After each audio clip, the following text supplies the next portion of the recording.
Our guest this morning is a Navy veteran who is biking across America, actually the lower 48 states.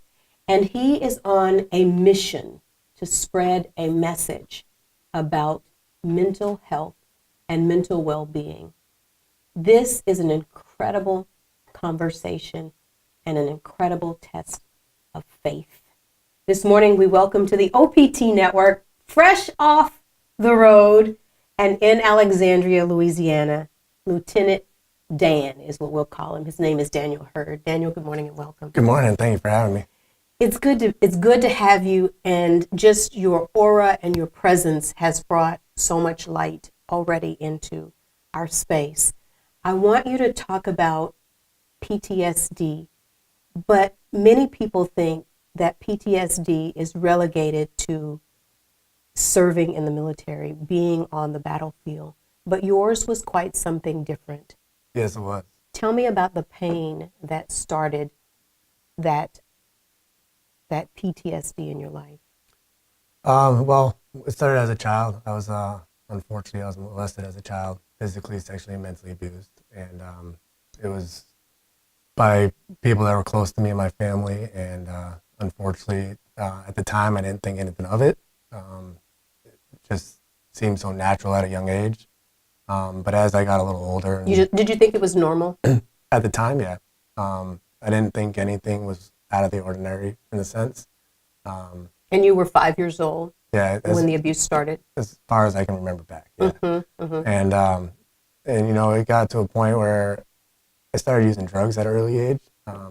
When was your first recollection of using drugs? 7 years old. I started drinking and smoking cigarettes and smoking marijuana. Mm-hmm. And then as I got older, it became harder drugs and doing like pills and cocaine and different things into that. Just effect. progressing. By the time I was a teenager, I was going in the wrong direction, and I was fortunate to put into foster care. How and when did that happen? I believe I was around 11 years old. It was either right before I was 11 or right after. Mm-hmm. But So you were taken from your parents, I was taken from my dad. from your dad. In Massachusetts, and put in my first actual foster home was the people I was already living with, and he had to move out. So, and then it continued on, and I got put into different places at different times, and a lot of it was because of mistakes that family members had made, and What do you mean mistakes? well, not per se mistakes, but like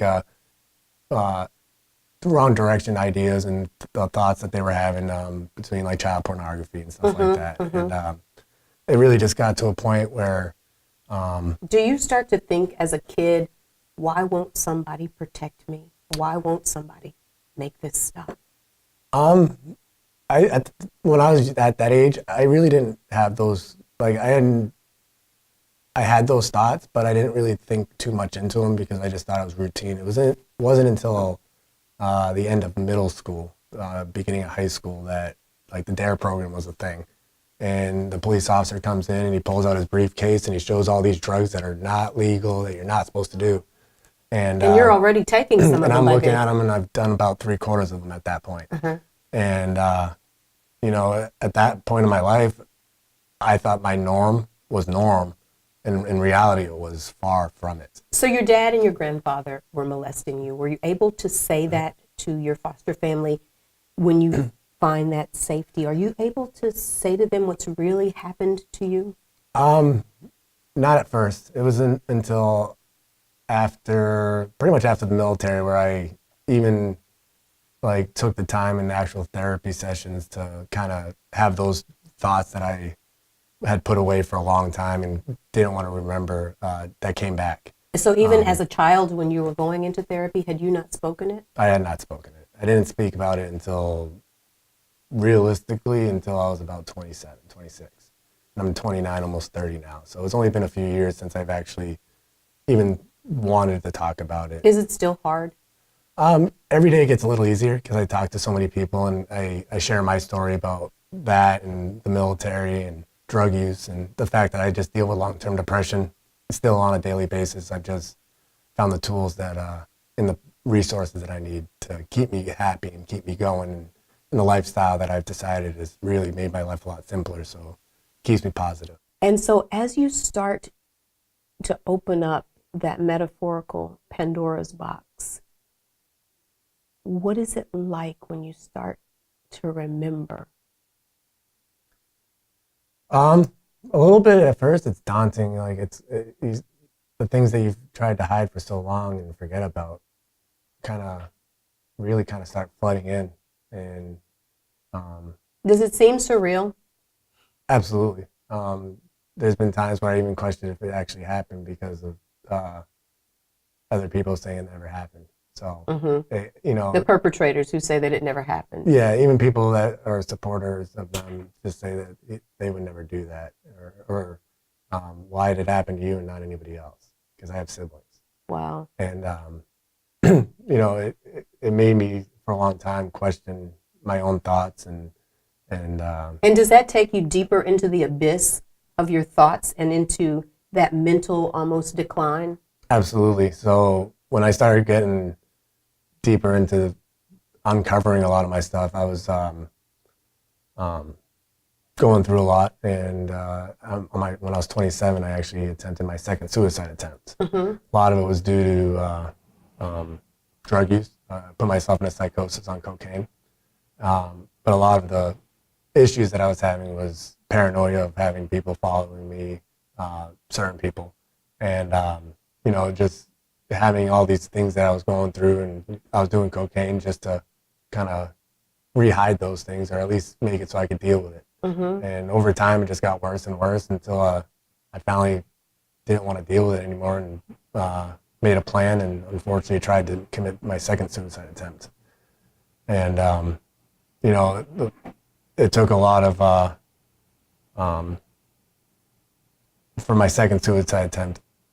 I asked for help, but I didn't ask the right people. I kind of beat around the bush. I didn't really say what was going on with me, but I said I needed help. People always looked at me and was like, "Dude, you're the guy that we all come to for our help. Like, you'll be fine." Right. And people just didn't, not for their own They reasons. just didn't They just know. didn't know. They didn't have the understanding and the signs and the invitations that people give, and so I was doing the same thing that everybody else does. I was kind of beating around the bush, saying I need help, but not per se really coming out and saying I need help. Right. You wanted somebody to take a deeper dive. Yeah. And to see your pain. Yeah. And it didn't happen, and it got to a point where when a few people I knew realized that I was going to try my suicide attempt, and they started calling everybody, and people started blowing me up, and in that attempt, for whatever reason, I don't know what popped in my head, but I said, if one person calls me that I don't expect to call me, then that's a sign. And it was a sign, and they did call me, and it worked out. I was really upset at the time, obviously. They ended up taking me to the hospital, and I didn't want to go, and even though I told myself that I wasn't going to do it, if that person called me, that I still wanted to. At what point do you come into sanity? What point do you get clean and sober and sane? So it was after my second suicide attempt. It took me a little while, but I stopped doing drugs, pretty much in whole. Did you just stop? No, it took me about 4 or 5 months. So by October of 2016, I had moved to Maine, so I wasn't around the people that I was hanging out with. It gave me an opportunity to get away from those things that I was struggling with, and that's also where I had the mindset that I was on top of things. I was taking medication, I was going to therapy when I could, and then I had some issues financially.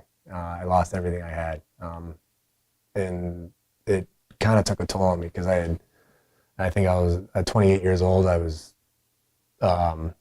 just kind of enjoying things, but I also had a lot of savings. I was doing really well, and then I lost it all at once. It just kind of, everything fell apart.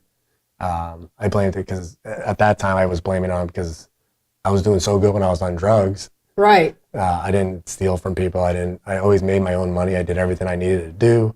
And now that I'm not doing it, I'm losing money. I'm not making as much. I'm not doing things the same way. And so for a long time, I contemplated on going back and doing drugs, and maybe my life would get better again.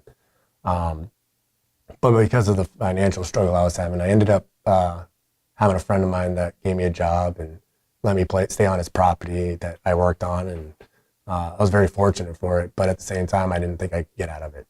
So one day I waited until I gave myself an excuse, and I went into my car and tried carbon monoxide poisoning. Fortunate that someone saw me and saved me, and I ended up going back and getting the help I needed. And after I got out of the hospital that time, my best friend got me on a bicycle, and that was the changing point. It wasn't the first couple rides, but going riding with him and going distances and going one pedal at a time, and really made me realize that it wasn't about the past, it wasn't about the future, it was about in the moment and living in the moment. And it was all because of that friend that really had my transition of change, because I was actually playing in my 4th attempt. Wow. After I got out of the hospital. That last time that you attempted to take your life and you were pulled out of that carbon monoxide car, and your friend says what to you when you are finally pulled out? After I get out of the hospital. After you get out of the hospital. He knew I was still struggling, but he didn't realize how deep I was still struggling. I was telling everybody I was good, and pretty much like routine, like I'm fine, leave me alone type thing. And really, I was already planning my 4th attempt, how I could get not seen or not found, especially by people that knew me. And but somewhere deep down inside, did you want to really be found, you think? Yes and no. I think everybody wants somebody to find them, in the sense of give them that hope to continue living on. And unfortunately, not every time that happens. And but I think there was a lot that I had a higher purpose that I didn't know about at the time. And so he introduces you at some point to a bicycle. What do you think? So he had tried for like 5 years to get me on a bicycle. 5 years. And I rode motorcycles. I was not downgrading myself to a pedal bike. That was my thought process. And that's part of what I tell people now, is to try everything, Right, because you never know. You never know. And, it could be the one thing that can save your life. It could save somebody else's life. Right, and it's important to note that you were a lot heavier. I was when you started the journey. I was about 270 pounds on my 3rd suicide attempt. And when I started bicycling, I was about 240. And when I left on this trek, I was about 190. And tell me about the first trek that you took with your friend. So we did 2 short rides first, but the big ride was we did 166 miles. And this was the changing point in my life. And my slogan and my philosophy of life and everything came from my friend. We were doing 166 miles over a weekend. And on the way back to where we started, I was struggling, and he stopped, and he's like, bro, it's one pedal at a time. It's left, right, left, right. It doesn't matter what you did before. It doesn't matter what we have left. As long as you think about that moment. How did you internalize that? Because that really stuck with you.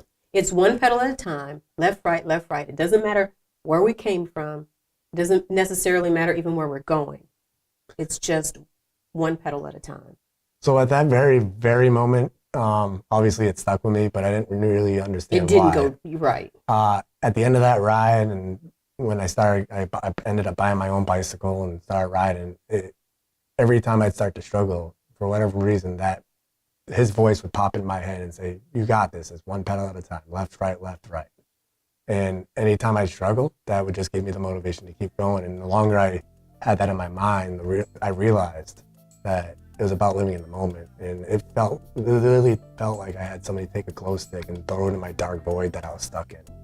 And that glow stick made me realize a glow stick that was thrown into your dark void. Yeah, and it felt like in that void and in that space of mind that we get stuck in, I call it the void, but sometimes we think we're so deep that there's no way out of it. And that's where our depression and our suicidal thoughts come from.